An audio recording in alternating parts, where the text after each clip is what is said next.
ஐயோ, இது எவன் முடியும்னு தெரியலையே. தெரிஞ்சா ஒரே வெட்ட வெட்டிடுவேன். யாராவது மடையன் புலம்பிட்டே வர்றான்? அவனா மடையன்? நானா மடையன்? தெரிஞ்சா சரி. கவனிடா. யாரப்பா நீ? மனுஷன். ஓ, அதனாலதான் புலம்பிட்டு வரியா? குறை இருக்கிறதுனாலதான் புலம்புற சாமி. குறையா? கவலையே படாத, உட்கார், நிவர்த்தி பண்ணிடுறேன். ஓம் சக்தி. ஆமா, நீ யார பாக்குற? உங்க ரெண்டு பேரையும் தான் பாக்குறேன். உன் பார்வையே சரியில்லை. என் பாதை சரியா இருக்கு சாமி. நான் இதுவரைக்கும் ஒரு எறும்புக்கு கூட தீங்கு செஞ்சதில்ல. அப்ப மனுஷனுக்கு தான் தீங்கு சரியா? படுவா, அவன் என் கையில மாட்டினான், அவன் தலை துண்டு. கோவிந்தா கோவிந்தா, ஒரு பாவி எனக்கு துரோகம் செஞ்சிட்டான் சாமி. அந்த பாவியை நான் ஆவி ஆக்கிறேன். அரைஞ்சிருவேன். நீ ஆவி ஆக்கிடுவியா?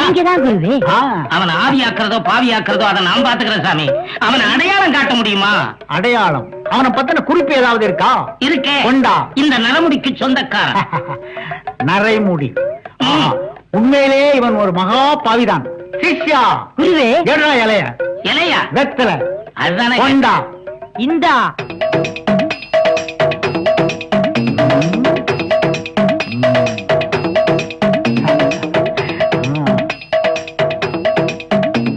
முடியப்படி இவனா பாரு. இந்த பர்சல்காரன் தான் என் பொண்டாட்டியோட கொஞ்சி குலவனதா? டே பர்சல்காரா!